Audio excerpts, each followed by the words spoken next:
সম্মানিত বিনিয়োগকারী বন্ধুগণ, বিডি স্টক চ্যানেলে আপনাকে স্বাগতম। বরাবর নিয়ে আজকেও কয়েকটি স্টক নিয়ে আপনাদের সঙ্গে ডিসকাশন করব, যা হয়তো আপনারা শর্ট টার্ম ইনভেস্ট করে কিছু প্রফিট টেক করতে পারবেন। তো যতগুলো সেক্টর ঢাকা স্টক এক্সচেঞ্জে ইতিমধ্যে আছে, তার মধ্যে আইটি সেক্টরটা নিয়ে একটু আজকে স্পেশাল আপ করবো, কারণ আইটি সেক্টরটা কিন্তু অলরেডি কিন্তু এটা আপ ট্রেন্ড অবস্থায় মুভ করতেছে। সেক্ষেত্রে আইটি সেক্টরে যদি আপনি শর্ট টার্ম বিনিয়োগ করতে চান, তাহলে এই স্টকগুলোর উপর নজর রাখতে পারেন। পাশাপাশি আরএসএটা কিন্তু এখানে একটু ডাউন ফর্মে দেখাচ্ছে, কারণ হচ্ছে যে 19 তারিখে যে ক্যান্ডেলটা আসছে, এটা কিন্তু একটু রেড ক্যান্ডেল হওয়াতে কিন্তু আরএসএটা নেগেটিভ, বাট ওভারঅল কিন্তু এখানে পজিটিভিটি শো করতেছে। আর পাশাপাশি আমরা যদি এটার আমরা যে উইকলি চার্টটা দেখি, তাহলে আমরা এখান থেকে একটা কি মেসেজ পাবো, সেটা হচ্ছে এটাও কিন্তু এখানে কিন্তু পজিটিভিটি শো করছে, অর্থাৎ যদি ডাউন ট্রেন্ডে আসতেছে বা এখানে পজিটিভিটি শো করতেছে, এখানে যে আপ ট্রেন্ড হওয়ার একটা চান্স নিচ্ছে। আর পাশাপাশি যদি আমরা মান্থলি চার্টে দেখি, তাহলে দেখবো যে আপ ট্রেন্ডের একটা প্ল্যান করতেছে। তো সেক্ষেত্রে আমরা চার্টে দেখতেছি যে আইটি সেক্টরটা এখানে মান্থলিতে কিন্তু আমরা দেখতে পাচ্ছি যে এখানে কিন্তু রেডটা কিন্তু একটু গ্রে হয়ে যাচ্ছে, অর্থাৎ হালকা লাইট হয়ে কিন্তু আস্তে আস্তে কিন্তু আপ ট্রেন্ডের একটা প্ল্যান করতেছে। তো আমরা ডে চার্টে যদি চলে আসি, তাহলে দেখতে পাবো যে এখানে কিন্তু এমএসসি কিন্তু ক্রসবার হয়ে গেছে অলরেডি, দুইটা পিক দিয়ে দিয়েছে। তো সেক্ষেত্রে আমাদের এখন আমরা ক্যান্ডেল প্যাটার্নটা দেখবো যে আসলে কেমন করতে পারে আগামীতে। তো বর্তমানে যে ক্যান্ডেলটা এখানে শো করছে, এটা কিন্তু এটা মিন করে যে ইনজিএসিভ, অর্থাৎ যদিও এখানে কিন্তু বায়ার এবং সেলার কিন্তু অলমোস্ট সেম পজিশন আছে, বাট পয়েন্ট ক্যান্ডেলের পজিশনের দিক থেকে মনে হচ্ছে যে আগামীকালকে বায়ারদের একটা ভালো প্রেশার থাকবে এবং এটা আপ ট্রেন্ড মুখী হওয়ার একটা চান্স থাকবে সেক্টরটা। এখন আমরা চলে আসবো কিছু সিলেক্টিভ কয়েকটি স্টক ডিসকাশন করবো, তার মধ্যে একটি হচ্ছে জেনেক্সিল।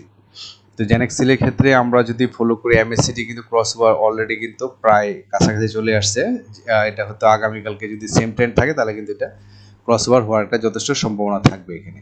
আর পাশাপাশি আমরা যদি আরএসআইটা দেখি, আরএসআইটা কিন্তু আপ ট্রেন্ড অবস্থায় আছে, অর্থাৎ দুটো ইন্ডিকেটরও কিন্তু এক্ষেত্রে কিন্তু মিন করতেছে যে এটা কিন্তু পজিটিভ ট্রেন্ড মেনটেন করতেছে, অর্থাৎ পজিটিভে যাওয়ার প্ল্যান করতেছে জেনেক্সিল। তো জেনেক্সিলে এখানে আমরা যে ক্যান্ডেল প্যাটার্নটা দেখতে পাচ্ছি, এটা কিন্তু একটা গ্রিন ক্যান্ডেল এখানে শো করেছে ডেওতে, অর্থাৎ গত 19শে সেপ্টেম্বরে যে ক্যান্ডেলটা গঠন করেছে, এটা কিন্তু হচ্ছে একটা গ্রিন ক্যান্ডেল, পজিটিভিটি শো করতেছে এবং তার ভলিউমটা কিন্তু যথেষ্ট ভালো আছে। এবং সেক্ষেত্রে আমরা ধরে নেব যে আগামী রবিবারে যে তার ইন্ডেক্সটা পজিটিভ থাকবে এবং সে পজিটিভলি মুভ করবে, এবং তার এই স্টকটা কিন্তু এখন কিন্তু মুভিং অ্যাভারেজ উপরে যেতে পারে নাই, অর্থাৎ যথেষ্ট সম্ভাবনা আছে স্টকটি কিন্তু উপরে যাওয়ার। এবং তার 43.9 এই লেভেলটা যদি সে ক্রস করতে পারে, তাহলে কিন্তু সে আপ ট্রেন্ড মুখী হবে এবং কিন্তু নতুন করে একটা মুভমেন্ট দেবে, কারণ দেখছি যে সে কিন্তু এখন এমএসসিডি ক্রস ওভার করতে পারেনি। এমএসসিডি ক্রস করে ট্রাই করতেছে, যখনই সে 43.9 আপ করবে, তখনই কিন্তু আমরা ধরে নেব স্টকটি কিন্তু যথেষ্ট বুলিশ ফর্মে আপ ট্রেন্ড হয়ে মুভ করবে। এবং তার আমি মনে করি যে এই ক্ষেত্রে তার সে যেতে পারে অ্যাটলিস্ট কিন্তু এই লেভেল পর্যন্ত যাবে, অর্থাৎ 46 পর্যন্ত যাওয়ার কিন্তু তার যথেষ্ট সম্ভাবনা আছে। আর যদি ভালো ভলিউম পায়, তাহলে কিন্তু সে এই যে এই লেভেলটা যেতে পারে, এখানে কত 48 পর্যন্ত কিন্তু সে যাওয়ার একটা জাস্ট সম্ভাবনা রয়েছে, 48 লেভেল পর্যন্ত যেতে পারবে। তো এটা একবারে যাবে না, এখানে যাওয়ার পর হয়তো একটু কারেকশন হয়, তারপর আবার সেকেন্ডে মুভ করে 48 পর্যন্ত যাওয়ার তার যথেষ্ট সম্ভাবনা রয়েছে। তো জেনেক্সিল নিয়ে নতুন কিছু বলার নেই, আপনারা জেনেক্সিল আমাদের সবার অবহিত করা আছে। তো জাস্ট মেসেজটা একটাই যে আপনি যদি এখানে বিনিয়োগ করতে চান, তাহলে শর্ট টার্মের জন্য একটু ভালো একটা এন্ট্রি পয়েন্ট দেখে বিনিয়োগ করে কিন্তু আপনি ভালো একটা রেসপন্স এখানে পেতে পারেন। 45 থেকে 46 থেকে 48 এর মাঝে কিন্তু সে একটা পিক দিবে। তো এই ছিল হচ্ছে আপনার জেনেক্সিল নিয়ে আইটি সেক্টর একটি স্টক। আর নেক্সট স্টকটি হচ্ছে ড্যাফোডিল কিন্তু অলরেডি কিন্তু এমএসসিডি ক্রস ওভার হয়ে গেছে, কিন্তু বড় একটা কিন্তু হিস্টোগ্রাম এখানে শো করতেছে। পাশাপাশি আমরা যদি আরএসএটা দেখি, আরএসএটা কিন্তু আপ ট্রেন্ড অবস্থায় আছে ড্যাফোডিল কম্পিউটারে। এক্ষেত্রে কিন্তু দুটো ইন্ডিকেটর পজিটিভিটি শো করতেছে। পাশাপাশি আমরা যদি এখন দেখি যে তার ক্যান্ডেল প্যাটার্নটা যদি দেখি, এই ক্যান্ডেলটা কিন্তু মিন করতেছে সে কিন্তু যদিও 19 তারিখে কিন্তু সেলারদের প্রচুর প্রেশার ছিল, বা বায়ারও কিন্তু এই পাশে চলে আসছে। তো পয়েন্ট অফ ভিউ থেকে আমরা ধরে নেব যে আগামীকাল অর্থাৎ রবিবার থেকে এটা পজিটিভ থাকবে এবং গ্রিন ক্যান্ডেল শো করবে এবং তার গন্তব্য 82 টাকা মতো হওয়ার যথেষ্ট সম্ভাবনা আছে। তো সে 82 টাকা মতো সে যাবে, 82 টাকা মতো সে যাবে। তারপরে যদি ভালো ভলিউম পায় তাহলে কিন্তু সে এই লেভেল 84 পর্যন্ত আসতে পারে, 84 পর্যন্ত আসতে পারে। এটাও একটু কারেকশন হওয়ার পর 84 লেভেল আসবে, তারপর একটু হালকা কারেকশন হবে, কারেকশন হয়ে তো আবার নেক্সট তার পরবর্তী যে রেজিস্ট্যান্সটা সে এই লেভেলে আসতে পারে এবং তার কিন্তু যথেষ্ট কারেকশন হয়েছে এবং সে মিনিমাম এই যে এই লেভেলটাতে সে যাওয়ার 88, 84, 82 থেকে 88 এই লেভেলটাতে কিন্তু তার যাওয়ার যথেষ্ট সম্ভাবনা থাকবে। এই লেভেলটাতে যদি কেউ ভালোভাবে যদি ওয়েট করতে পারে তাহলে কিন্তু এখানে যাবে, হয়তো এই জায়গা থেকে হয়তো একটু কারেকশন আসতে পারে, তারপর হয়তো এই জায়গায় যাবে, এখান থেকে হয়তো একটু কারেকশন আসতে পারে, এখানে হয়তো কারেকশন হয়তো আবার নতুন করে মুভমেন্টে যেতে পারে। তো এই তো ড্যাফোডিল কম্পিউটার একটু ভালো একটা স্টক, আমরা জানি সবাই।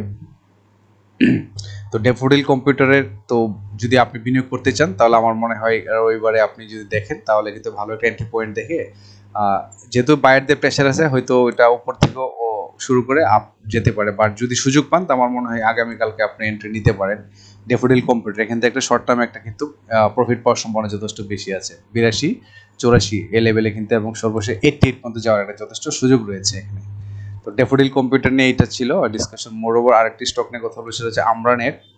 আইটি সেক্টরটা নিয়ে মূলত আজকে কথা বলতেছি। আইটি সেক্টরে তো যেহেতু পুরো সেক্টরটাই কিন্তু পজিটিভ মুভমেন্টে যাচ্ছে, তার মধ্যে এই স্টকগুলো একটু বেটার ফর্মে আছে, স্টকগুলো নিয়ে আপনার সাথে কথা বলা। তো আমরানেটের ক্ষেত্রে কিন্তু দেখা যাচ্ছে যে কিন্তু ক্রসওভার হয়ে যাচ্ছিল, বাট কিন্তু একটা রেড ক্যান্ডেল শো করাতে কিন্তু একটু স্লো হয়ে গেছে। তো এখন আমরা দেখবো যে আরএসএটা ডাউন ট্রেন্ডে শো করতেছে, কারণ ওই গত বৃহস্পতিবার কিন্তু ভালো একটা কারেকশন ছিল তার। তো এখন আমরা দেখবো যে ক্যান্ডেল কিন্তু প্যাটার্ন স্পষ্ট বলতেছে যে আগামীকালকে কিন্তু বায়ারদের ভালো একটা চাপ থাকবে, হয়তো কারেকশনটা শেষ হয়ে গেছে, এখন কিন্তু তার আপ ট্রেন্ড হওয়ার একটা যথেষ্ট সুযোগ রয়েছে এখানে। তো যদি আগামীকালকে গ্রিন ক্যান্ডেল শো করে তাহলে কিন্তু এভাবে জিগজাগ ওয়ে করে করে কিন্তু তার 36.2 যাওয়ার পর্যন্ত তার এবিলিটি রয়েছে। 36.2 পয়েন্ট যাওয়ার পর হয়তো এখান থেকে হালকা একটু কারেকশন আসলেও আসতে পারে এই লেভেলে, বা এই লেভেলও আসতে পারে, এখান থেকে এসে কিন্তু আবার পরবর্তী গন্তব্য তার এই লেভেল পর্যন্ত যেতে পারে, অর্থাৎ 38.5। তো আমরা নেটের ক্ষেত্রে যেহেতু আগামীকালকে এটা পজিটিভিটি অর্থাৎ বুলিশ ক্যান্ডেল এখনো সে মানে মুভিং অ্যাভারেজ উপরে যায় না, বাট যেহেতু সে এখন হচ্ছে এমএসিডি ক্রসওভার করে নেয়, বাট হয়তো দু একদিন সময় নিবে, দু একদিন সময়ের পরে কিন্তু সে যদি এখানে মুভিং অ্যাভারেজের উপরে চলে অর্থাৎ 34.6 এর উপরে যদি সে মুভ করতে পারে তাহলে কিন্তু সে একটা আপট্রেন্ড মুখে চলে যাবে এবং তার গন্তব্য হবে 36.2। আর এটাকে যদি সে ওভারকাম করতে পারে তাহলে তো তার গন্তব্য এই লেভেলে 38 পর্যন্ত যাওয়ার তার যথেষ্ট সুযোগ থাকবে। এটা এর জন্য আপনাকে একটু ওয়েট করতে হতে পারে। আর আমার কথা হচ্ছে যে আপনি যদি এখানে লিটল একটা টাইমের জন্য ইনভেস্ট করেন, আপনি এখান থেকে প্রফিট টেক করে আবার নতুন করে আবার ইনভেস্ট করে হয়তো আপনি এই লেভেল মধ্যে যাওয়া যেতে পারেন। এই লেভেল মধ্যে একটা ওয়েট করার কোনো প্রয়োজন নেই, আপনি প্রফিট টেক করে আপনি বেরিয়ে যাবেন। এই জন্যে যদি আগামীকালকে ভালো একটা পয়েন্ট দেখে এন্ট্রি নিতে পারেন তাহলে কিন্তু আপনি একটা ভালো একটা শর্ট টাইমে যেটা ভালো প্রফিট পেতে পারেন। এবং ক্যান্ডেল তাই বলছে, ক্যান্ডেল কিন্তু বলতেছে যে আগামীকালে পজিটিভ থাকবে এবং মনে হচ্ছে কারেকশনটা শেষ পর্যায়ে চলে আসছে, অনেক দিন একটা না কিন্তু কারেকশন হয়ে আসছে এখানে। তো আমরা নেট, তো তিনটি স্টক নিয়ে আপনাদের সাথে কথা বললাম, আমরা নেট নিয়ে কথা বললাম, ড্যাফোডিল কম্পিউটার আর হচ্ছে জেনেক্সিল। তো আইটি সেক্টরের কিন্তু এই তিনটি স্টক আমার কাছে মনে হচ্ছে যে আপনারা যদি শর্ট টাইমে যে বিনিয়োগ করেন তাহলে হয়তো এখান থেকে আপনারা একটা রেসপন্স পেতে পারেন। তো সুপ্রিয় বিনিয়োগকারী বন্ধুগণ, তো এই ছিল আজকে ডিসকাশনের আমি শেষে এসে একটা কথা বলবো, আমি কিন্তু কাউকে সরাসরি বাই বা সেল করার জন্য নির্দেশনা দিচ্ছি না, জাস্ট আমি আপনাকে তিনটে স্টকের একটু জাস্ট সিগনিফিকেন্সটা অর্থাৎ এটার ইনফরমেশনগুলো এবং তার টেকনোলজিটা করলাম। এখানে আপনি আপনার বুদ্ধিমত্তা দিয়ে বিচক্ষণতা দিয়ে আপনি ইনভেস্ট করে আপনি কিন্তু প্রফিট টেক করতে পারেন, কারণ লাভ লস দুটোই আপনার। আপনি যে পয়েন্টে মনে করবেন যে এন্ট্রি সুবিধা হবে সেই পয়েন্ট এন্ট্রি নেবেন, আর যেখান থেকে আপনি এক্সিট করলে সুবিধা হবে সেই পয়েন্ট এক্সিট নেবেন। জাস্ট আমি শুধু একটা আপনাকে সুবিধাতে এক্সাম্পল হিসেবে আপনাকে আমি এই পয়েন্ট এইগুলো মার্ক করে দিলাম যাতে আপনি হয়তো কিছুটা এখানে প্ল্যান করতে পারেন। আর আমার বিডি স্টক চ্যানেলকে সাবস্ক্রাইব করার জন্য বিশেষভাবে অনুরোধ করছি। পাশাপাশি আমার কন্টেন্ট যদি ভালো লেগে থাকে আপনি আমার এই কন্টেন্টটাকে অবশ্যই লাইক, শেয়ার এবং কমেন্ট করতে অবশ্যই ভুলবেন না।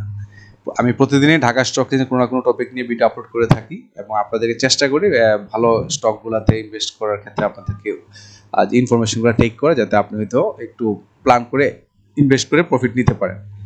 তো এই ছিল আজকে আলোচনা। নেক্সটে অন্য কোনো স্টক নিয়ে আপনাদের সঙ্গে আবারও কথা হবে। ততক্ষণ সবাই ভালো থাকবেন। আসসালামু আলাইকুম।